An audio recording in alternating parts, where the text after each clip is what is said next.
Oiê, tudo bem? E aí, galera? Tô fazendo, calma. Tudo bem? Esperando o Gabriel pra gente começar a nossa live. Tema muito legal sobre como superar a tristeza e o medo desta pandemia. Gabriel já chegou. Ponto. Oi, Patri. Vamos fazer uma hipnose hoje na live. Gabriel, hipnólogo. Oiê, Olá, boa noite a todos. E aí, Fabi, boa noite, tudo bem? tudo e você? Tudo ótimo, tudo certo. E aí, meu, vamos falar hoje bastante sobre essa mistura de sentimentos nessa pandemia. Vamos, é um bate-papo muito interessante, muitas angústias, muitos medos, muita coisa legal, complicada, mas legal no sentido de muito importante da gente trazer uma voz, trocar um pouco, né? Então, vou pedir para você se apresentar, Gabriel, para as pessoas te conhecerem, saber o que você faz. E aí a gente começa. Ok, pessoal, boa noite a todos, pessoal que está chegando aí, que vai assistir depois também, uma honra, obrigado pela atenção de vocês. Meu nome é Gabriel Marques, eu sou psicólogo especializado em hipnose.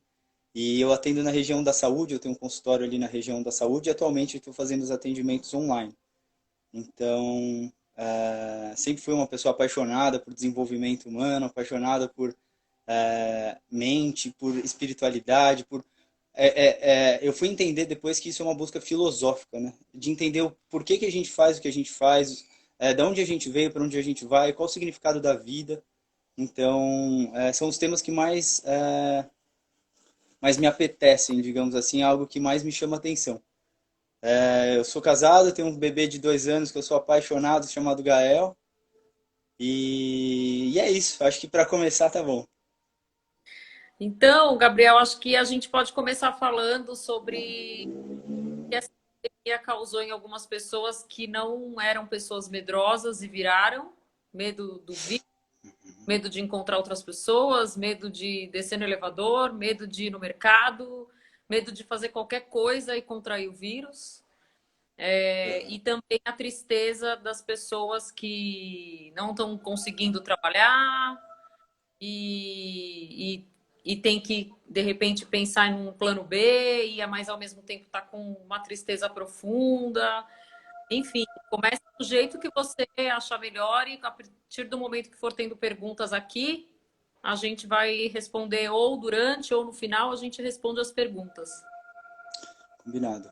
A gente está E falando de dois temas. a hipnose pode ajudar nesse momento, né? As Sim, pessoas. sim, sim, com certeza, com certeza. Então a gente está falando de dois temas muito delicados que atingem toda a humanidade de uma forma muito intensa. Se nós somos vivos, nós temos esses afetos, esses encontros com o mundo que nos causam dor, medo, sofrimento e nos causam tristeza.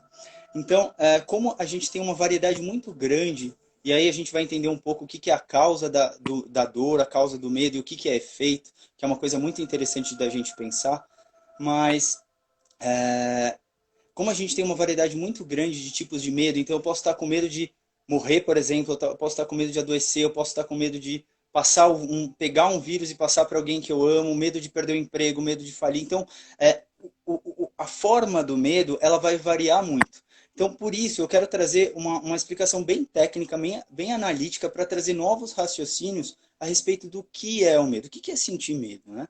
Então, quando a gente para estudar, o medo, na verdade, é uma disposição psíquica, ou seja, uma energia de se afastar de uma dor. É uma energia que eu quero fugir de uma dor, eu quero evitar uma dor. Então, basicamente, o medo é isso. Então, quando a gente pensa numa dor, pode ser uma dor física, pode ser uma dor emocional, e tudo que está associado à dor. Por exemplo, o medo de magoar o outro é uma dor. O medo de não se sentir aceito, não se sentir amado, é outra dor. O medo de morrer é a nossa ferida existencial, é uma outra dor. Então, são vários tipos de dores. Então, como que a gente costuma lidar com o medo? Ou a gente lida, primeiro, e aí eu quero trazer a ideia de dor. Quando a gente pensa medo, a gente pode pensar, se eu quero evitar a sensação de culpa, por exemplo, eu tenho medo da culpa. Então a culpa é uma dor. Então, por essa linha, toda vez que eu falar a palavra medo, eu gostaria que vocês interpretassem, concebessem como pode ser uma culpa, pode ser uma raiva, uma tristeza, uma angústia, e a gente vai entrar depois um pouco melhor na tristeza, mas as dores, pense em medo como as dores do indivíduo, as dores do ser humano, as dores da nossa existência. Então, como que a gente costuma lidar com as nossas dores? A gente tem basicamente quatro grandes jeitos. O primeiro é distrair. Então, eu estou muito estressado, o que que eu costumo fazer? Ah, eu vou assistir um filme, eu vou assistir um futebol. Não que essas atividades não possam ser uma busca de prazer, mas muitas vezes é uma fuga da dor, é uma distração. Uma outra forma, que é a palavra que eu falei, a fuga. Então, às vezes eu estou num conflito com alguém que eu amo, e aí eu sei que se eu entrar num assunto, eu vou entrar num conflito que é importante, mas eu quero fugir disso, então nem vou falar nesse assunto. Então, a fuga é algo que a gente lida com a dor dessa forma. A outra é a anestesia. Então eu posso beber, tomar remédio, fazer várias coisas que vão anestesiar as minhas dores. Só que se você reparar, tudo isso não modifica a causa da dor. Ela não trabalha a causa, ela trabalha o efeito. Então sobra a última maneira que a gente lida com a dor como seres humanos, que é enfrentando. E o que significa enfrentar muitas vezes? Vamos pegar um exemplo em relação à morte, por exemplo. Alguém que perdeu alguém que ama, enfrentar não é no dia seguinte falar, não, tá tudo bem, beleza. A gente tem todo um processo de digerir essa ideia. Mas enfrentar é não negar, é não tentar fugir. E a gente vai aprimorar um pouco mais, vai desmembrar um pouco mais essas ideias para perceber o quanto isso é impactante. Então, a primeira dica que eu gostaria de dar em relação ao que é medo, o que é dor, é que nós lidamos com os nossos medos dessa forma. Ou a gente está tentando fugir, seja controlando. Por exemplo, uma pessoa ciumenta. O que ela está fazendo com o cônjuge dela, com o namorado, com a namorada? Está tentando controlar o tempo todo. O que está vendo no Instagram, para onde foi? O controle é uma atitude de tentar fugir de uma dor, porque eu quero evitar que essa pessoa me traia, todas as minhas angústias, todas as minhas angústias. Na Então, verdade, só fora, né? só pior. Exatamente, exatamente. Então, a gente tem essas quatro maneiras de lidar com a dor. Então, isso é muito importante. Então, aí você já pode ir se perguntando, você que está passando por algum medo, medo de perder o emprego, medo de não ficar doente, será que eu estou enfrentando a minha dor, lidando com ela de forma saudável ou não? Ou será que eu estou tentando fugir de alguma maneira? Então, esse é um primeiro ponto que é importante a gente deixar frisado, esses quatro aspectos. Então, eu gostaria de trazer um ponto muito importante, Fabi, a diferença entre medo e fobia. Eu acho que isso é muito importante todos entenderem. O que é o medo? O medo é algo natural do nosso corpo que a gente tem para sobreviver. Tem uma disposição psíquica de fugir da dor e eu posso estar com medo de várias coisas. Então é saudável eu ter uma certa prudência, por exemplo, de não andar 3 horas da manhã com o celular num lugar perigoso. Por quê? Porque eu quero prevenir aquilo. Agora, o que é a fobia? A fobia é quando o nível do medo é tão intenso que ele atrapalha o seu jeito de viver. Então, uma pessoa que pode ter uma timidez excessiva, por exemplo, ela vai ter dificuldade de se relacionar, de arrumar um trabalho. Por quê? Porque ela tem uma fobia, uma intensidade muito grande. Alguém pode ter medo de rato, tomar um susto, mas alguém pode ver o rato e correr 10 quilômetros para longe. Então, a fobia é quando o medo é tão intenso que ele controla o indivíduo. O indivíduo ele não tem controle sobre si, ele está totalmente ausente de controle. Então, para trazer um pouco uma metáfora, uma analogia que eu gosto muito, a respeito de três tipos de pessoa. Então, enquanto aí você vai pensando qual tipo que você pode estar em determinado medo, né? Então, imagine que tem três pessoas querendo atravessar uma grande avenida. Aqui em São Paulo, sei lá, Marginal, uma avenida. Então, a gente tem ali três tipos de pessoa. A gente vai ter o fóbico. O fóbico é aquele que está com tanto medo de atravessar essa avenida que ele vai abraçar o poste e vai falar assim: eu não vou. Eu não quero atravessar, eu não aceito, eu não vou. Ele está lá abraçadinho no poste. Eu tenho essa fobia de mar. De mar? Hipnose vai que vai. A gente mergulha nessa ideia. É, Você teve alguma experiência com o mar recente? Recente não, na história? acho que é de outras vidas. Sei lá. Legal. Sempre tive essa. Assim, eu vou, por exemplo, vamos viajar, a gente anda de lancha. Vamos alugar uma lancha para mandar. Meu, eu vou, mas assim, não é prazeroso aquilo para mim, porque eu já subo na lancha, já subo morrendo de medo. Não, não sinto prazer de estar em alto mar. Alto mar para mim é um desespero. Eu vou entrar no mar assim, molhar o pé, quando a água já está na barriga, eu já paro porque eu já fico desesperada. Não, Olha que não loucura. Não Se consigo. for, se fosse um rio, por exemplo, você teria esse mesmo medo, Fabi? Cara, eu acho que eu teria uma aflição de um bicho vir embaixo do rio e morder meu pé. Mas Eu acho que é não, é que, assim, por exemplo, piscina eu não tenho isso, porque tem gente que tem pavor de água, inclusive piscina. Piscina não, porque piscina eu tô vendo. Se eu tiver numa água transparente, num rio, eu acho que eu não teria medo. Mas quando eu não vejo o que está acontecendo ali, ó, o que tem ali ao redor, eu tenho medo de pisar num negócio e me cortar. Meu, é pavor, assim, é pavor. interessantíssimo. E ainda assim você tem a coragem de ir numa lancha, ir para o alto mar, mesmo tendo todo esse pavor. Mas tem hora que começa a dar aquelas balançadas assim, eu tenho vontade de chorar, começo a ter vontade de chorar. Então eu falei tudo mais. Não é mais prazeroso. Então, perfeito. Você acabou de observar o que é algo que você tem de fato uma fobia, que é algo que te traz uma angústia muito grande.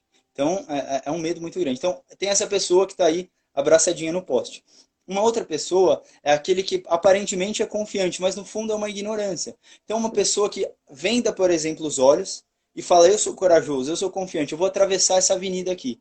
Se você parar para pensar, vai atravessar a Marginal Pinheiros de venda, não vai dar certo. Então, não significa que essa pessoa tenha coragem, porque a coragem ele tem um medo em frente, mas ainda assim você supera ele. Agora, essa pessoa está num nível de ignorância, digamos assim, ela está cega. Aí tem o terceiro nível, que seria o nível da lucidez. O que, que é a lucidez? É aquela pessoa que está olhando e fala: opa, peraí, ela tem medo, ela está com um medo, ela sente o afeto. Só que ela está atenta, ela está observando, ela está presente, ela está consciente. A palavra-chave consciência. Então você observa e vê o momento correto de atravessar. Então tem esses três tipos de intensidades que a gente pode perceber que é muito importante. Então, essa é a ideia. A dor é uma disposição psíquica de se afastar do medo. O medo é uma disposição psíquica de afastar da dor. Muito importante diferenciar medo e fobia também.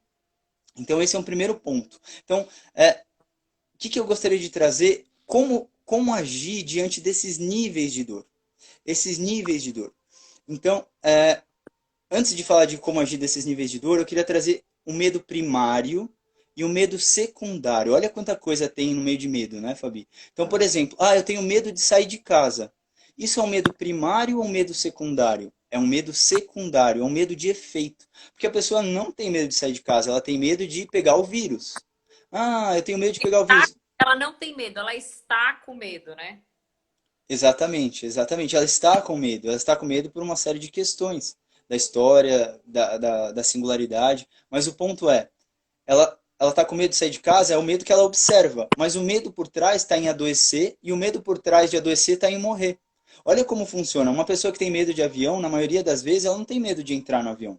Se ela for num museu e entrar no avião, ela consegue. Ela tem medo que o avião caia e ela morra, por exemplo, ou que ela fique com um acidente muito grave. Então, é muito importante perceber se o nosso medo ele é primário ou secundário. Essa dica, essa simples ideia, já ajuda você a notar qual é a causa do medo, a real causa. Porque só de descobrir a real causa, você já gera um pouco mais de tranquilidade. Então você pega uma pessoa que está com medo de sair de casa, aí você pergunta para ela: imagine, só imagine, que você tem certeza absoluta que se você sair de casa você não vai adoecer, você não vai morrer, você não vai pegar vírus nenhum. Você pode, um gênio da lâmpada falou isso para você. Você teria medo de sair de casa? A pessoa vai falar: não, porque o medo dela não está em sair, está nas coisas que está por trás disso. E aí, como que faz assim? Por exemplo, eu. O Michel tá falando aqui medo de altura, né? Mas eu acho que do Michel é. O Michel é meu marido. Eu acho que do Michel é fobia. Porque ele não consegue nem numa sacada de um prédio, ele não consegue olhar. Ele não consegue olhar em nenhum momento. Então, acho que não é medo. Eu tenho medo de altura, mas eu olho.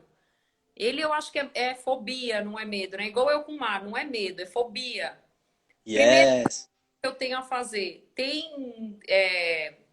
a hipnose trata a fobia? A hipnose, na minha concepção, é a melhor ferramenta de tratamento de fobias, tanto a hipnose quanto a programação neurolinguística. Porque como uma pessoa aprende uma fobia, Fabiana, existem duas maneiras. Isso são os aprendizagens no geral. Ou é pela frequência, ou pela intensidade. Gabriel, como assim? Imagine que o Michel, né? Imagine que quando o Michel era pequeno, toda vez que ele chegava num lugar alto, alguém gritava: "Cuidado, sai daí, perigoso!" E aí, isso é através da frequência. Aí, de repente, ele ficou com medo de altura. Isso veio através da frequência. O que seria algo intenso? Ele vê um acidente na altura, ele assiste um filme, às vezes vem por filmes. Então você viu um filme onde a pessoa caiu de um lugar alto, morreu, viu um filme assim que exercia essa dor. Então a pessoa espelha isso. Então foi uma aprendizagem intensa que a gente chama. Às vezes ele estava num lugar alto e quase caiu, ou até mesmo ele espelhou isso, ele aprendeu com outra pessoa. Uma outra pessoa sempre, eu não vou ali. Normalmente é algum cuidador, alguma coisa assim. Mas cada caso é muito específico. Tem gente que transfere esse medo de uma outra forma. Então a pessoa tem, sei lá, muito, o cérebro funciona de um jeito muito interessante. Vou te dar um exemplo. Tinha uma moça que tinha medo de direção. E aí a gente, normalmente, medo de direção está associado a acidente, a morte, a algum trauma. Mas nesse caso, por exemplo, ela tinha medo de cometer algum erro e que as pessoas rissem dela. Então, a fobia real dela, ela tinha medo de direção, era um medo secundário. Qual que era o medo primário? Que as pessoas rissem dela e que ela fosse atrapalhada. Porque ela já teve essa experiência na vida e foi muito dolorosa. Um bullying, um trauma de infância.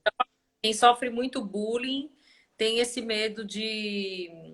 Agora você está falando isso, está me vindo alguns medos meus. Assim, às vezes eu me jogo porque eu tenho medo de estar fazendo alguma coisa ridícula. E aí eu deixo de me jogar e de fazer. Olha, Yes! Olha que lindo. E no processo terapêutico, como que a gente trabalharia isso? Eu ia trabalhar raciocínios com você do, por exemplo, a opinião de quem realmente importa, a quem você dá o direito de ser o seu juiz. E não, são raciocínios que, legal. Isso é muito legal. A opinião de quem realmente importa que você está preocupada de ser ridicularizada, né? exatamente. Tem uma frase de Sêneca linda sobre isso que é o seguinte: por que será que estamos preocupados em sermos aplaudidos por quem nós não aplaudiríamos? Olha que legal. É, Nessa sociedade de Instagram e redes sociais. Meu, por que eu quero o like de alguém que eu não dou like? Por que eu quero uma curtidinha ali? Então a é. gente trabalha esses raciocínios para fortalecer essa crença e muitas vezes a gente tem que mergulhar. Um beijo especial para a Lê. A Lê tá aí, ela pode dar o depoimento dela, que legal que entrou. A Lê, ela com certeza ela é super aberta, eu posso dividir. Ela tinha uma fobia de sapo. Olha que interessante. E aí ela sempre foi a amante dos animais, defensora dos animais. E essa fobia dela era por um espelhamento da infância. Então ela viu uma pessoa, aconteceu um caso e ela conseguiu, em uma sessão, tirar esse processo que a gente fez junto de fobia de sapo. Mas voltando ao raciocínio do medo de ser ridicularizada. Então a gente trabalha esses raciocínios e depois mergulha no passado para tentar rever, trazer esses raciocínios do futuro até o momento em que você aprendeu eles, Fabi. Por exemplo, já aconteceu com você de ler um livro ou ver um filme, passou 1, 2, 5 anos, você vai ver esse mesmo filme ou esse livro e parece que é outra coisa? Sim, Por sim. quê? O filme mudou, o livro mudou? Não, quem mudou foi você. Exatamente. Então, o nosso coração, às vezes, ele congela algumas experiências. A gente chama de criança ferida. É aquela história do elefantinho de circo, que depois de apanhar muito, ele fica com medo de sair.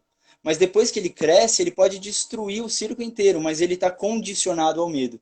Então, a gente, como ser humano adulto, a gente tem muitos medos condicionados. Então, nesse processo de entender esses medos, trabalhar raciocínios e mergulhar nas causas, eles cessam e vão sendo trabalhados, né? Então, assim, que a gente vai falando, vai se empolgando, né? Mas, assim, para voltar, por exemplo, as pessoas que hoje estão com esse medo, não sei se é fobia, mas estão com esse medo de sair de casa, de pegar um elevador, de cruzar com alguém. Às vezes você tá andando na rua, a pessoa vê que você tá vindo, ela atravessa, tipo, ela fica desesperada. O que fazer nesse momento, assim, que a gente não sabe que momento isso vai passar, enfim, até chegar essa vacina, isso não vai passar, a gente vai ter que tomar esse cuidado até vir uma vacina. O que essa pessoa faz que ela tá tão angustiada de pegar esse vírus, por exemplo? Excelente pergunta, Fabi. Primeiro eu gostaria de pensar o seguinte. Uma pessoa que está nessa situação, ela está sendo controlada pelo medo. Ela diferencia. Não é uma situação de prudência, é uma situação de fobia mesmo. Então, o primeiro passo para a fobia, e aí a gente pode pensar em degraus. O primeiro passo, o primeiro degrau, é o seguinte: observa, muitas vezes a pessoa, quando está num estado desse, ela tem um over de pensamentos. Então vamos supor que eu sou fóbico de ladrões, eu tenho medo de ladrão, uma fobia de ladrão. Aí eu estou aqui conversando com você, eu ouço um barulho, eu já falo, é o ladrão. Isso me acelera o coração, eu começo a ter a suar, enfim. Que eu tenho que fazer num primeiro momento? Primeiro momento, eu tenho que reduzir essa intensidade da fobia. E como que a gente faz isso? O primeiro passo é a distração. Por mais que pareça maluco, e é um dos jeitos de lidar com o medo, com a dor, a gente precisa se distrair, Fabi. Então imagine que eu estou assim num caos, com muito medo de morrer, muito medo de adoecer, muito medo. Então a primeira coisa que eu tenho que fazer, meu, vai assistir um filme, faça algo que te nutre emocionalmente, conversar com amigos, expressar o que sente, porque nesse processo de expressar e distrair, imagine que o nosso foco é como uma lupa. Se eu dou foco em alguma formiga, o que a formiga faz? Ela cresce. Se eu dou foco num problema, o que ele acontece? Ele cresce. Então, uma pessoa que tem a fobia muito grande, ela não consegue raciocinar com clareza. Por exemplo, você em cima da lancha. A pessoa pode falar que está tudo bem, que não vai acontecer nada, que a lancha é segura, que o mar está calmo. Pode ter um milhão de razões lógicas. Mas a mente não está ali presente, a consciência não está tranquila. É o medo que está controlando. Não é verdade? Boa Exato. noite, Lucas. Obrigado. Não é isso, Fabi? Então, o primeiro passo, não estando no momento fóbico, no momento ali presente, qual que é o processo? Distrair para reduzir um pouco essa intensidade. Então, tira você da lancha. Sai da lancha, vai para casa, inspira, respira, observa se parou de vir pensamentos repetitivos. E é muito importante um processo que a gente chama de se conectar com a dor. O que é se conectar com a dor, Fabiano? Por isso que eu volto que tem muita gente que quer afastar, negar, distrair. Muitas vezes a pessoa, eu tenho outras coisas para resolver, eu vou aqui me dedicar à casa, eu vou aqui me dedicar ao trabalho, e aquilo fica só esperando a hora de dormir, fica só esperando um momento em silêncio para aparecer de novo na sua mente. Então é muito importante acessar isso, falar, ok, é, claro que a dica número um é faça um processo terapêutico, faça um encontro com esse processo terapêutico, mas antes disso, se a pessoa está num estado fóbico, vai para um momento em silêncio, medita, entre em contato com essa. Meu, eu tô com medo de quê? O que eu tô sentindo? Então a primeira fase é distrair a dor, mudar o foco. Se eu ficar focado no problema, não vai dar. Eu foco primeiro em outro passo, para eu amenizar essa intensidade da dor. Amenizar. Eu comecei a amenizar, a gente vai entrar no processo que é o que eu chamo da consciência rasa, que é uma ideia de Nietzsche e Spinoza, e outra, uma consciência lúcida, que é o processo que é o símbolo do leão, que é também de Nietzsche e Spinoza. Então, o que é a consciência rasa? É quando o ambiente externo dita como eu vou me sentir. Então, às vezes, se eu sou vítima da situação, se eu sou refém do medo, o medo está me controlando. Então, eu estou na consciência rasa. Como que é o processo para eu ir para a consciência lúcida? Primeira dica, muito importante. Aceitar, aceitar o que está acontecendo, perceber que eu não posso mudar e dar foco na solução. E tem uma pergunta muito interessante que é o seguinte: o que depende de mim? Faça o que de ti depende, do resto seja firme e tranquilo. Mais uma de Sêneca. Então, o que depende de mim diante disso tudo? Porque uma pessoa que está num espaço de fobia, Fabi, no fundo, enquanto ela não encontrar a causa desse medo, e aí a gente pode trabalhar algumas causas aqui, ela não vai curar. Numa ideia budista, por exemplo, a gente pensa que toda dor tem uma causa, que é um sofrimento. Esse sofrimento, por exemplo, ele tem um efeito, e esse efeito pode ser cessado quando você entende a causa. Então, a primeira dica para alguém fóbico é: encontre recursos que nutram a sua energia. Porque você, no ambiente, por exemplo, que a gente está, a gente tem muitos medos de adoecer e de morrer, principalmente, ou de falir. A prosperidade está muito associada à sobrevivência no nosso inconsciente. Então, uma pessoa que está falindo, que está perdendo negócios, que está desempregada, ela está muito associada ao instinto de sobrevivência. E quando o instinto vem à tona, é fuga ou luta. Então, essa pessoa que está num estado de fuga ou luta, ela está numa intensidade tão grande que ela está no que eu chamo de inconsciente. Então, só para finalizar o raciocínio, eu já te passo que eu tô falando pra caramba aqui, Fabi. Não, Mas pode. é mais ou menos o seguinte. Sabe quando a gente está tomando uma cervejinha, um vinhozinho, uma coisinha que cada um gosta? Até certo nível você está consciente. Você esquentou a orelha, está relaxado, está mais solto. Só que chegou num nível de álcool que você. Eu estou usando o exemplo do álcool. Que você fica embriagado, que você sai de si. Essas pessoas da fobia, elas estão com um instinto de sobrevivência tão atrelado que ela está fora de si. E por estar fora de si é como se estivesse embriagado.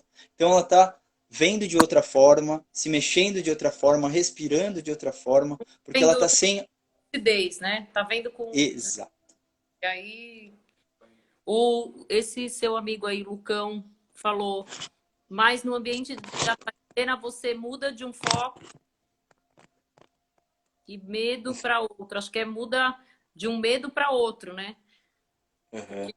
Depende, se você tá morrendo de medo, aí você coloca na TV, você vai ficar com mais medo ainda, né? Aí, Exatamente. se você conversa com uma pessoa que tá pior que você, ferrou também, porque aí você vai falar, meu, não sou só eu, então.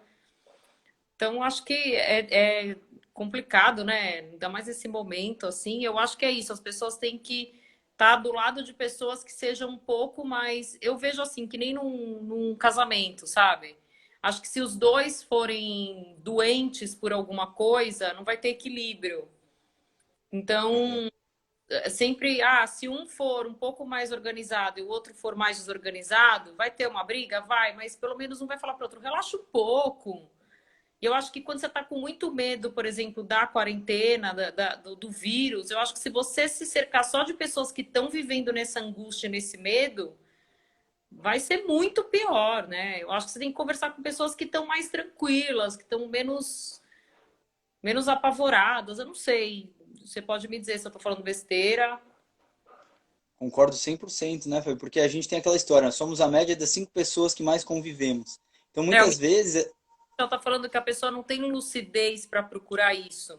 Por exemplo, eu vou atrás da minha amiga que está mais tranquila nessa quarentena do que a outra que tá. Ele vai procurar quem está na mesma frequência. E aí, gente, exatamente. ajudar também, né? Como a gente ajuda alguém assim?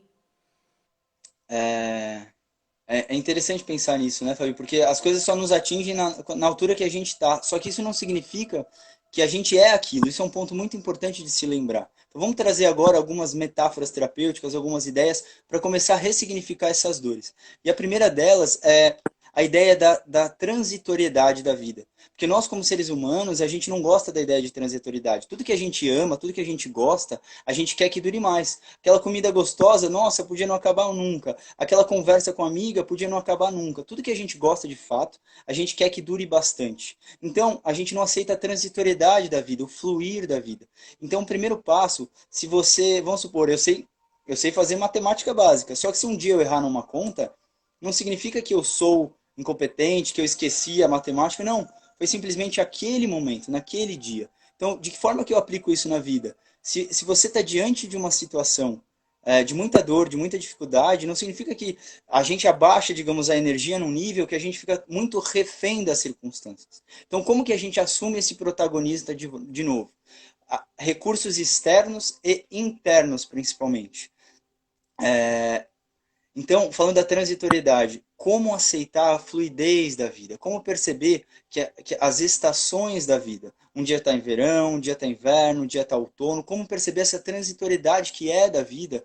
Isso são algumas ideias para a gente alimentar. Porque não adianta a gente só pensar isso racionalmente, a gente tem que sentir isso. Porque quando a gente acessa no sentir é que a coisa transmuta. Mas o sentimento ele começa na razão. Um exemplo.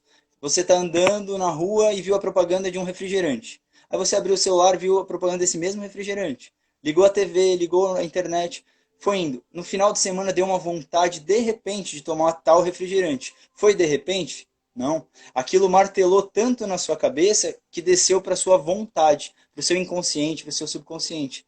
Só que a gente pode criar essa circunstância de forma racional, de forma lúcida, de forma consciente. Então, se eu estou com medo de morrer, por exemplo, eu posso simplesmente. Vamos pegar um tema mais leve. Estou com medo de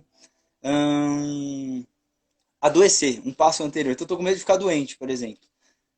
como que eu posso alimentar uma crença oposta? Se o veneno é o medo de adoecer, qual que é o antídoto? O que que eu preciso de usar para antídoto? Talvez eu alimentar dentro de mim que vai ficar tudo bem, que tudo vai passar. E isso, essa ideia de pensamento positivo não é ficar no espelho falando eu sou lindo e você vai sentir isso. Não, mas é aquela ideia de foco. O foco é como cultivar uma planta.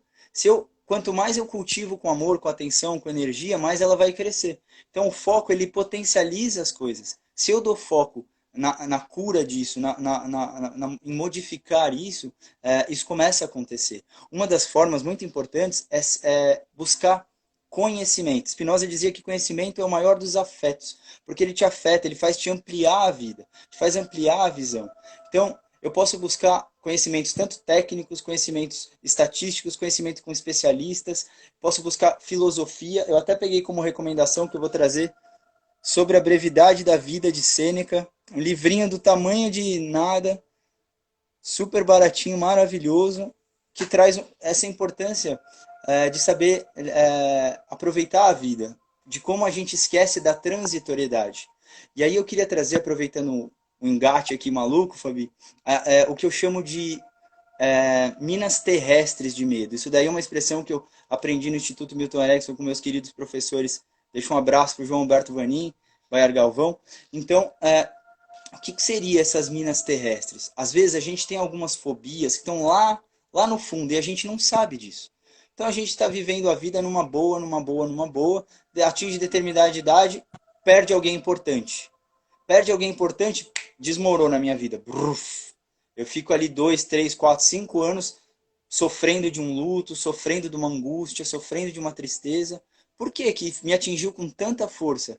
Porque aquilo eu não fazia ideia que era uma mina terrestre, que era algo que eu realmente não sei lidar. Eu posso passar uma vida sem pisar nela, mas se um dia eu pisar, aquilo vem à tona. Isso é muito comum quando a gente se fala em medo da morte, porque a gente não sabe, a gente tem uma cultura que afasta essa ideia, que se distancia dessa ideia. E hoje a principal causa é o medo da morte. É o medo, porque a morte é a finitude. A finitude é o oposto da transitoriedade, né?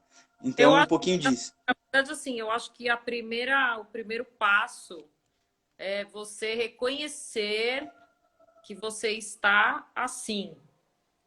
Porque se você acha que você, cara, normal, tá com medo, por exemplo, de contrair esse vírus aí, tá todo mundo assim. Então, nada que as pessoas falarem você, então, acho que é o primeiro passo é reconhecer, cara, eu tô ficando com muito medo, isso não é legal. Acho que ter essa autoconsciência, né? Porque aí depois da autoconsciência, aí sim, um psicólogo pode ajudar, um amigo pode ajudar, um parente pode ajudar. Enquanto você achar que você tá normal, ninguém pode te ajudar. É o que eu E vejo. Assim. exatamente. E você falou tudo, Fábio. É isso que eu falo do processo de aceitação. O que é aceitar? É você compreender que você está naquela situação, olhar com o suficientemente para que você sinta e perceba que você está nessa situação. Então, eu queria dar mais uma dica parecida com isso, que é a ideia de diferenciar o fato do significado. Então, uma pessoa pode, vamos supor, estar num processo de falência. A pessoa está num momento difícil, a economia está falindo. Uma coisa é o fato. A minha loja tá ficando vermelha, eu vou ter que fechar. Isso é fato. É o fato. Qual que é o significado que essa pessoa atribui a isso? Ela pode atribuir o significado que essa pessoa é incapaz, a própria pessoa, né? Que ela é incapaz, que ela não é merecedora, que ela não foi boa o suficiente. Então você percebe que esses significados, eles são significados que a gente chama de camelo, porque eles estão colocando mais pesos em si próprio. A pessoa já está passando por uma situação, e aí o que ela está se fazendo? Ela está se autopunindo, ela está se machucando, ela está colocando mais peso ela com ela mesma. Porque o fato ela está fechando. Agora, o significado que ela está atribuindo àquela situação é muito maior. Então, uma das dicas para dissolver, amenizar um pouco essas dores, é saber diferenciar o fato do significado. Qual é o fato? Agora. Então, isso é muito do real, do ilusório. O medo, olha que interessante isso, eu não sei qual foi o diretor, enfim, ele falou o maior dos medos é o medo imaginário. Porque o medo imaginário ele não tem fim. nós criamos e vamos recriando e vamos trabalhando num mergulho em cima desses medos. Então, isso é muito poderoso. É aquela história que eu ouvi o barulho. Uma pessoa que tem medo de rato vai falar, ah, é o rato. Uma pessoa que tem medo de ladrão vai falar, ah, é o ladrão. E assim vai, porque... À noite, meu, chega à noite, tá mó silêncio, qualquer barulho pra mim é um ladrão entrando na minha casa. Eu Olha sou aí. assim, toda noite. Quando escuto qualquer barulho, aí antes de me apavorar, eu falo, peraí, se eu escutar mais barulho, aí eu vou ficar preocupada. Aí o barulho não vem de novo. Aí, tipo, eu falo, beleza, então não é nada. Olha Mas desde só. que eu tenho isso aí, Jesus amado, sei lá por quê também. Porque nunca entrou ladrão, graças a Deus, mas vai saber de onde vem, né? Exatamente. Às vezes é um filme. Ah, Talvez seja um barulho de ladrão que eu tenha esse medo, né? Talvez o medo que eu tenha não seja um barulho. Talvez eu tenha na adolescência ou na infância escutado muitos barulhos na madrugada de alguma coisa que aí remete, parece que eu tô achando que é um ladrão, sei lá, sabe? De repente não é um trauma de ladrão, porque nunca tive isso. É muito louco isso, mas tudo bem, a gente. e aí, Vamos entrar nesse mérito agora. tá bom, combinado, combinado. É, Então vamos eu... lá, Gabriel. Assim, Aham. pessoas, vocês que estão nesse desespero de contrair este vírus e querem. As pessoas que já reconheceram que precisam ficarem mais calmas e mais centradas e não ter todo esse medo de ficar doente, né? Então, acho que o primeiro passo é reconhecer. O segundo seria mudar o foco, mas o mudar o foco é difícil, né? Então, Fábio, o grande problema de uma fobia é que a pessoa está tão mergulhada na intensidade da dor que ela não entende a causa, ela não tem clareza. Imagina uma criança que está deitada num quarto escuro. Ela está desesperada ali porque ela está vendo um monstro. Ela não tem coragem. Coragem significa agir com o coração. Precisa de força para ter coragem. Ela está com tanto medo que a força está lá embaixo. A gente chama de potência de agir. Então, essa potência está tão lá embaixo que ela não tem coragem de acender a luz. Porque se ela acendesse a luz, ela ia perceber que é um armário, que é uma roupa, que não é nada. Então, como que a gente adquire essa coragem? Primeiro, distraindo um pouco, para diminuir um pouco a intensidade. Porque quando eu distraio, eu mudo o foco. Depois que eu mudei o foco, eu tenho que dar o foco na solução. E aí, eu gostaria de trazer uma concepção que é a diferença de preocupação e cuidado. Preocupação, ela só existe no plano mental. Ela só existe no plano da ilusão. Ela só está aqui nos pensamentos. E o cuidado é o que você faz de fato. Então, uma preocupação é, por exemplo, vamos supor que eu estou cuidando de uma plantinha, eu fico, poxa, será que eu pus água? Será que ela está bem? Será que meu gato vai derrubar minha planta? Eu estou tão preocupado que eu não estou no momento presente. O interessante é isso, a mente ou está no passado ou está no futuro, ela não está no presente. Então, quando eu estou na preocupação, eu estou viajando no meu mundo mental. E quem está criando esses pensamentos? Quem é o motorista? Quem é a causa? O meu medo. Meu medo de perder a planta, medo da planta morrer. E o que é cuidado? Cuidado é entender o que depende de mim. Cuidado é fazer o que depende de mim. O que depende de mim? Colocar água uma vez por dia. Colocar de forma focada, eu vou lembrar que eu coloquei. Então, uma ideia é diferenciar preocupação de cuidado. Então, a pessoa que está fóbica, ela está extremamente preocupada a ponto da realidade dela ser toda na mente. Ela está tão no plano mental, de forma tão intensa, que ela não usufrui. Por exemplo, quando você está lá na lancha, você tem tanta coisa que você pode fazer de legal, só que a sua mente não está lá, não está no presente. Porque as preocupações estão ali, ó, seja no coração ou na mente, não é verdade? É. E aí a gente se pergunta, qual que é o cuidado? Vamos supor que você está na lancha, qual que é o cuidado que você poderia tomar? Ah, se eu tenho medo de cair no mar, eu poderia ficar com um colete, eu poderia ficar num lugar que é mais seguro, que eu acho que para mim é mais seguro. Então, você vai tomar os cuidados. O que é tomar os cuidados? Fazer o que depende de você. Então, se você está com medo de X, perceba, o seu foco está na preocupação ou na realidade. Vou te dar outro exemplo para reforçar isso. Imagine que eu tenho uma tia que está internada. E aí, se eu estou no plano da preocupação, eu estou assim, nossa, será que ela está bem? Será que ela vai sair dessa? O que será que vai acontecer? Se eu fico na preocupação, meu foco está na dor, no problema, e aí está ampliando. E eu estou no e se, quando, será, e eu estou refém da circunstância. Quando eu viro protagonista da minha vida, quando eu decido focar na solução, eu entro num plano de cuidado. Bom, o que que depende de mim fazer para cuidar? Eu posso ajudar, eu posso ir presente, eu posso estar ao lado, eu posso ver se é o melhor médico, ver se eu posso ajudar. Isso é cuidar. Quando eu transfiro a minha energia para a ação, no foco na ação, naquilo que depende de mim, show. Só que aí abre as portas para o segundo degrau. Qual que é o segundo degrau? O que não depende de mim. E nós, controladores que somos, medrosos que somos, a gente não sabe lidar com o que não está dentro do nosso controle. A gente quer tudo do nosso jeito. Então, como lidar e aceitar a vida do jeito que ela é? Nietzsche trazia muita ideia de amor fati, amar o fato do jeito que ele se apresenta. Então, tá calor, eu amo esse calor, eu dou bem-vindo a esse calor, eu faço bom uso. Essa palavra eu acho que é algo que eu gostaria de trazer para tudo que não depende da gente. Então, só retomando um pouquinho, Fabi, diferencia o que é preocupação de cuidado. Cuidado é agir, agir daquilo que depende de mim. Poxa, entendi o que depende de mim, beleza. E o que não depende? Como eu lido com o que não depende? A pergunta é, como fazer bom uso do que não depende de você? Gabriel, me dá um exemplo de bom uso. Vamos supor que eu estou com insônia. Eu não queria estar com insônia, eu estou sofrendo, eu queria descansar, mas eu estou com insônia. Como eu faço bom uso da insônia, já que eu vou ficar 3 horas girando? Posso levantar, posso ver um filme, ler um livro, escrever uma coisa. Eu já produzi textos incríveis num momento de insônia. Outro bom uso, estou no... O Bruno Galhaço falando disso, que ele não tem, às vezes ele não consegue, antes de ele ter filhos, ele não dormia à noite, o sono dele não era à noite, ele produzia, ele não via isso como um problema, ele produzia. E aí hoje ele tem filhos, ele tá mais cansado, ele tem mais tarefas, ele consegue dormir. Mas assim, ele falou, quando eu acordo no meio da madrugada, eu não acho isso um problema, que eu falo, peraí, já que eu tô acordado, vou fazer alguma coisa, vou produzir alguma coisa. A Lilian tá. Tenho medo do mar, sonho com tsunami. Lilian, é que você não, acho que você chegou depois. Eu falei que eu morro de medo do mar também, morro. Para mim, andar de barco, andar de lancha, nossa, barco ainda, eu acho que eu tenho menos. Quanto maior é o transporte marítimo, eu tenho menos medo, mas quanto menor, meu Deus do céu. É, Uhum, é absurdo, assim, o que eu tenho de medo. uhum. Vamos lá. Bom, Ok. então, acho que a gente falou bastante sobre o medo, né? Uhum. Eu acho que o medo hoje e a tristeza estão muito ligados, né? Quem tem muito medo não está feliz, né? Exatamente.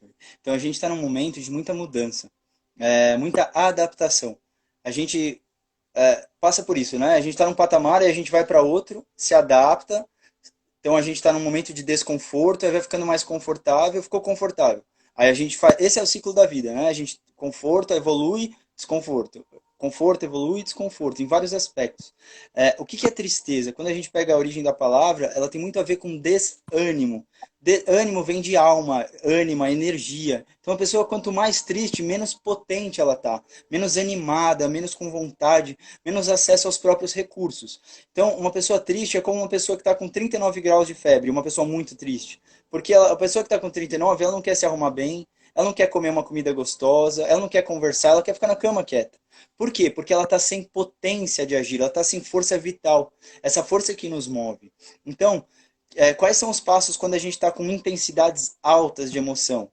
Distrair, expressar. Distrair, expressar. E se conectar. O que é se conectar? É acessar a causa. É acessar a angústia. Ah, eu estou triste porque minha esposa me deixou. Eu estou triste porque aconteceu tal coisa. Acessa isso.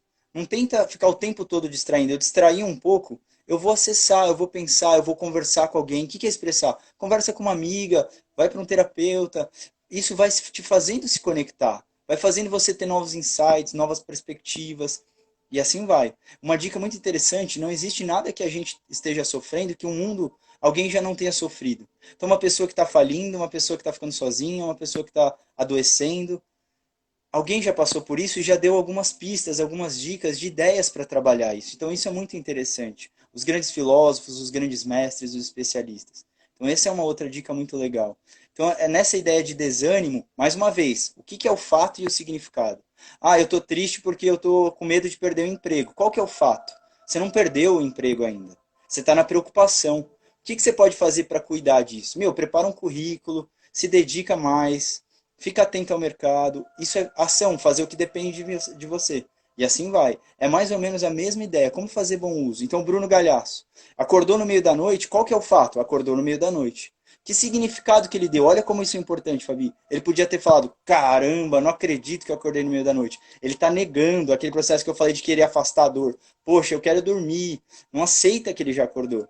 Não, pelo contrário, fato, acordei. Qual o significado que ele atribui?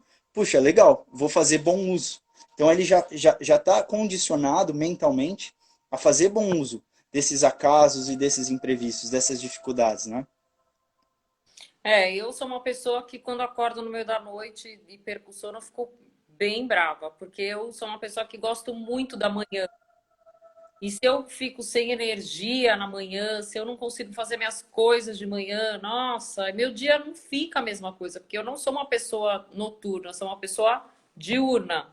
Uhum. Então eu fico muito brava, porque eu não produzo nada. Não adianta acordar 3 horas da manhã, eu não vou produzir, cara. Meu cérebro trabalha a partir das 7, 8. Com essa quarentena, às vezes eu tô acordando 8h30, 9, que eu tô achando Uhum. tarde já também, entendeu? Então, eu acho que depende muito já do condicionamento. Agora, assim, óbvio, se eu sou uma pessoa diurna e eu tô tendo muita insônia, eu tenho que buscar tendo, né? Porque não tá sendo normal também, né? Eu ficar acordando, enfim. Mas Exatamente. eu acho que existe a tristeza que também as pessoas também não percebem que estão tristes. Acham normal também, né? Existe um processo muito interessante, né, Fabi, que a gente não percebe muita coisa. É, Às vezes a gente não sabe diferenciar fome de vontade de comer. Às vezes a é, gente não sabe o que que é estresse e o que que é ansiedade. é. Então, o nosso autoconhecimento para as nossas próprias emoções, para o nosso corpo. Meu corpo está quente agora. Por que que ele está quente? Por que que está fluindo isso? Então, o nível de autopercepção nosso, ele está tão distante que a gente está muito automatizado, muito robotizado com o dia a dia, né? E existe também, em alguns aspectos, sempre tem um lado bom e ruim. De alguma forma, sempre na dor está o combustível da força. E isso é uma ressignificação que eu gostaria de bater muito forte. Sempre a dor ela é veículo de consciência. Como assim? Se a gente parar para pensar, quais os momentos da vida que a gente mais cresceu? Quais os momentos da vida que a gente mais se reconheceu como ser humano, como indivíduo, como singularidade, que a gente se tornou melhor? Não foi numa festa de aniversário, não foi num momento. Ali é um encontro com a vida maravilhoso, que te faz ter conexões maravilhosas e ver quem é importante. Você cresce ali nessa troca. Mas é na dificuldade que a gente cresce, é na dor, é em acessar. Eu gosto muito da ideia de parto. O que é um parto? Uma mulher, quando vai ter um parto, ela começa, a vida vem que nem um parto. Ela te apresenta um desafio, aí a mulher começa com as cólicas de dilatação, né? Então, antes é a cada meia hora, 20 minutos, 10 minutos, daqui a pouco, tá a cada 10 segundos, a vida te botando a ferro e fogo diante daquilo. E a intensidade da dor. Começou num nível, foi aumentando, foi aumentando, foi aumentando. Então isso é um processo muito interessante de se observar na vida. Parece que a vida vai te espremendo para onde você não quer ir, mas é exatamente para onde você precisa evoluir. Então isso é É, muito interessante. Não é sei se verdade. você que você pensa sobre essa ideia de dor como combustível de força? Isso é fazer bom uso, é pegar a dor e usar e não negar, não querer que passe. Poxa, minha mãe faleceu, eu vou ficar feliz, vou usar isso para vender. Não, não é nada disso. Acessa isso, digere isso no seu tempo, entende, compreende, aceita, se conecta, vai indo, descansa dessa dor um pouco, trabalha ela, descansa, trabalha. Começou a ganhar força, é muito comum, uma coisa que eu falo, uma pessoa que, por exemplo, perdeu o filho num acidente de carro. Essa pessoa, de repente, abre uma ONG para salvar vidas, uma ONG contra o alcoolismo. Então, isso é o maior exemplo de pegar a dor e transformar em combustível de força. É o Eu ápice da força. acho que a gente cresce com a dor, cara. Eu acho que não tem como crescer sem dor, né? Eu lembro até hoje, o primeiro emprego que eu fui demitida, eu achei que, nossa, eu era a pior profissional da vida, e não, e na verdade, eu lembro que na época, eu falei até liguei para minha mãe, foi a primeira pessoa que eu liguei, e meu irmão estava em casa, e aí meu irmão falou, meu, isso acontece, isso vai acontecer, e se você ficar em vários trabalhos, isso pode acontecer. Então, isso é normal. Tipo, primeiro pé na bunda. Quando a gente É. tá com o primeiro pé na bunda, a gente acha que a gente vai morrer e não vai sobreviver, sem aquele amor. Você vê que, É, nossa, graças a Deus que eu me livrei. Então, eu acho que, exatamente. cara, se você não tiver dor, como que você cresce? Não, para mim, não existe um crescimento sem dor, sem decepção, né? Às vezes não precisa ser uma dor muito pesada, mas eu acho que uma decepção gigante causa uma dor. É. Eu acho que a dor faz parte da vida e assim tem que ser. Eu só acho que a gente. Não, sim, mas não só na tristeza. Mas ninguém cresce só na alegria, é isso que a gente está falando. Você tem as decepções da vida que você vai crescendo. Você vai tomando umas porradas na cara, você vai crescendo, né? Então, tipo, é isso, a pessoa que é demitida. Eu acho que, isso não é uma dor, mas é um baque. Ainda mais quando você gosta muito do seu trabalho, e aí você tem o baque de escutar, olha, a gente vai ter que te dispensar por isso, por isso, por isso. E também você fala, putz, o que que eu fiz que eu tô sendo dispensada e não a fulana, né? Acho que você começa a se comparar. Você fala, por que que eu fui escolhida a ser demitida agora? Tô tirando, não quando a empresa está em crise financeira e nada. É um momento que você está sendo demitida. É você, a culpa é sua. Naquele momento. Uhum. Daí você fala uma coisa, eu poderia ter feito melhor. E aí no outro trabalho você vai fazer melhor. Isso vai te fazer crescer, enfim. Acho que a gente cresce com essa Exatamente. parada, meu. Não tem jeito. É o virar diamante, né? Em altas temperaturas, né? É. Acho que, tipo, por exemplo, a gente fala, né, uma família muito rica, uma família que tem muito dinheiro, que o filho dessa família nunca vai saber o que é ficar sem ter um problema financeiro, mas ele tem que saber o quanto é suado ganhar aquele dinheiro. Acho que você tem que ensinar já desde pequeno o quanto é importante ele saber da onde, como vem esse dinheiro, né? Que é do trabalho, que é isso. E ele não pode ser um sem nada para fazer e escolhe aí o que você. Não, acho que tudo a gente tem que ensinar desde, eu acho que a criação. Aí entra um problema, entra já um negócio que já desde pequeno você já vai aprendendo alguns valores, né? Mas aí isso é um outro assunto. A gente Uhum. já tá fugindo com outro assunto. Eu tô fugindo, É. né? Estamos. Aí eu acho que é legal, assim, essas pessoas que estão nessa tristeza de, por exemplo, achar que essas pessoas que já estão numa crise financeira, por exemplo, né, que já perderam seu emprego, já não estão vendo luz no fim do túnel nesse momento e já estão pensando que e mesmo isso quando voltar eu não vou conseguir ganhar mais dinheiro, eu não consigo mais fazer mais nada. Eu acho que a dica importante para essas pessoas que estão sem trabalho ou sem nesse momento, acho que seria legal você falar um pouquinho do que Tá. qual o caminho que essa pessoa teria que trilhar para começar a ver uma luz no fim do túnel, né? Porque quanto menos luz no fim do túnel você vai vendo, mais pro fundo do poço você vai indo, né? Exatamente, Fabi. Primeira coisa é se perguntar se a pessoa está lúcida ou se ela está fóbica. Como eu sei disso? Se ela tiver um nível de intensidade de sofrimento muito grande. Porque essa intensidade não vai te permitir raciocinar bem. Então, pode chegar lá a pessoa que você tá. Vamos fazer esse paralelo com a lancha. Então chega alguém e fala: Fabi, aqui é super seguro, pode ficar tranquila. Não adianta falar isso. Não adianta, porque o que você está sentindo é totalmente diferente. Então a pessoa precisa reduzir a intensidade de dor para que ela possa acessar a lucidez, acessar o que depende dela, acessar a ação. Então eu estou preocupado que eu não vou ter sustento para minha família. Ok, primeiro, se acalma. Se você sair desesperado, imagine alguém desesperado no trânsito. Meu, sai andando que nem louco. É um perigo para si e para os outros. Então, o primeiro passo diante de uma situação muito desesperadora, porque o oposto do desespero é a confiança, a fé e a esperança. Mas a gente só consegue acessar a confiança, a fé e a esperança quando a gente mergulhar no nosso medo, mergulhar na nossa dor e falar: ok, realmente eu estou aqui desempregado. Realmente eu estou aqui num ambiente que eu não sei o que fazer. Não saber é espaço para criar. A gente cria de dentro. A gente cria com recurso de dentro. Então, ok, não sei o que fazer. que é fato, o que é significado? Fato, estou desempregado, por exemplo, e não sei como tirar sustento. O que é o significado? Que é muito importante a pessoa não fazer esse tipo de significado. Ah, eu sou um lixo, ah, eu vou morrer. Quanto mais significados como esse, mais está no âmbito da preocupação. Mais está no âmbito de aumentar o problema. A pessoa não vai sair no problema. Ela está aumentando. É jogar gasolina no fogo. Beleza, me acalmei. Meditei. Conhecimento é o maior dos afetos. Meu, vai buscar mercado, vai fazer network, vai estudar especialistas, entra no YouTube e fala, estou demitido, e agora?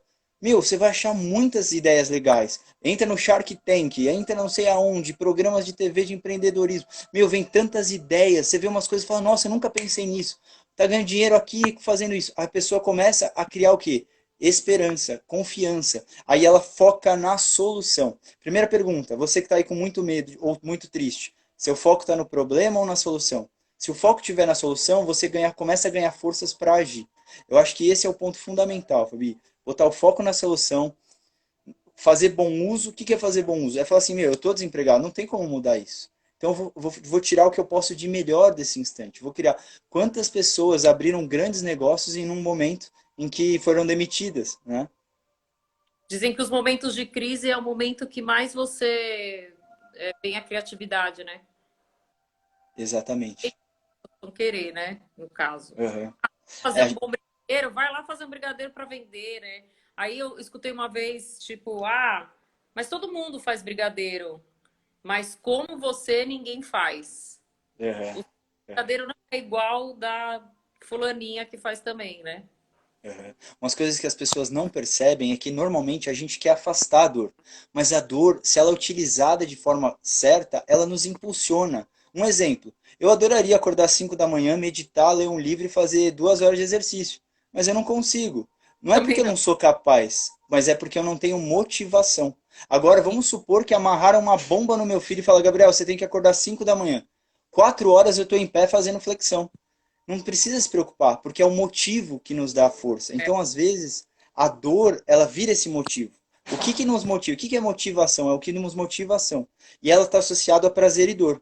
Ou eu vou fazer algo porque vai me dar prazer, alegria, bem-estar, ou eu vou fazer algo porque eu quero me afastar de uma dor. Eu não quero sentir isso. Eu não quero ficar sozinho, eu vou casar. Não quero ficar sozinho, eu vou arrumar um amigo. Tudo a gente move para o prazer e dor, que são forças gêmeas. São as duas asas de uma mesma borboleta, né? Eu Então, são tava essas forças. vendo a história do dono do KFC, que ele, ele montou o KFC, ele tinha 76 anos, sei lá. Ele começou a vender o frango dele em vários lugares. Tentar vender o frango dele em vários lugares. Cara, imagina um senhor de 70 e tralalá, imaginar que, olha, a gente tem 2 minutos para terminar a live, que senão o Instagram vai Uhum. fechar. Tô Vamos então, sabendo. tá? Rapidinho. Foi muito bom. Vamos fazer outras. Mas dica final: você tem 1 minuto e meio para dar essa dica. Dica final: autoconhecimento é o que nos liberta. Autoconhecimento, conhece-te a ti mesmo, domina-te a ti mesmo, transforma-te a ti mesmo. Se eu me conheço, eu me controlo. Eu tenho medo de magoar, vou aprender por que eu tenho medo de magoar e como lidar com ele, que eu paro de agir por isso. Imagine casar por medo de ficar sozinho. É diferente de casar por amor. Então, às vezes, a gente é muito refém das dores. Então, a dica final é: acessa meu Instagram, passa o e-mail, que eu tenho um material de autoconhecimento que eu vou compartilhar com quem quiser. É um material que fala de forças, fraquezas, gostos, para se entender. Então, dica final de verdade, encontre o Vamos autoconhecimento. fazer uma próxima live sobre autoconhecimento. Show, show, excelente tema. Foi muito complexo, muito profundo, mas Muito. muito legal. Ó, já estou recebendo muitos elogios aqui da Dani, da Fernanda, que adoraram. Muito bom. Que Muito bom. obrigada a todo mundo que ficou na live até agora. Vai ficar salva no IGTV, no feed, para quem quiser assistir. E vamos para a próxima live, que a gente vai falar sobre autoconhecimento, que muita gente não sabe, não se conhece, né? E precisa aprender a auto se conhecer para entender um monte de coisa que acontece em volta, né? Gente, Exatamente, Fabi. obrigada, Gabriel, muito, muito obrigada mesmo. E depois a gente vai se falando aí para fazer umas coisas bacanas para o site, lá uns textos bacanas seu para a gente divulgar também. Tá Tá ok, bom? muito obrigado. Obrigado pela oportunidade, foi uma honra muito grande. Um beijo especial para todo mundo aí que nos assistiu e vai nos assistir, né? Que vai ficar no IGTV, né, Fabi? Vai. Então Beijo. tá bom. Beijo, gente. Tchau. Obrigado. Boa noite a todos.